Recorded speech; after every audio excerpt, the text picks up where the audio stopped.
menù di cucina, sai come andare al supermercato o no? No, sushi, facciamo una bella cena messicana, una cena bomba con i fagioli, Sì, amore. dopo e bombe te tiriti stanotte proprio te conosco.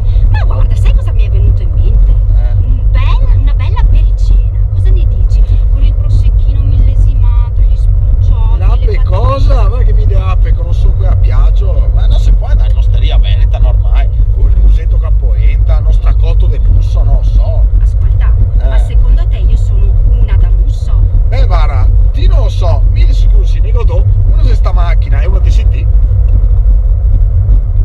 Amore, fermati, non ce la faccio più. Fermati. Madonna, cos'è che sei? Ti devo dare il regalo, amore, di San Valentino. Dimmi che bello, grazie. Leggi il bigliettino, per favore. Perché il tempo passato con te è prezioso. Questo verso, sti pacchetti. Ma mia donna, sti pacchetti. Strappa! Ci avevo anche messo, però. Cos'è sta roba qua? Un orologio. Non è bello. Perché non compro il sedile della Panda, un autoradio nuovo, un orologio. No, ma l'ho sempre sognato. Proprio grazie, amore, grazie, un orologio. Comunque te l'ho fatto anch'io un regalino. Veramente? Sì. Allora, volevo lasciarti un gusto, un sapore particolare in questo momento magico. E so che ti piacciono robe grandi. No, nel senso che volevo farti una roba che è per sempre. Te la mostro?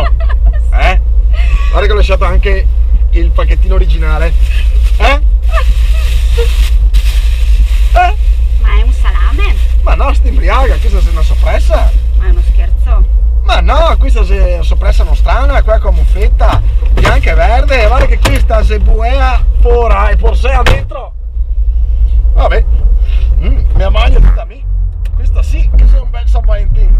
Ma questa non è la mia, capio che le donne che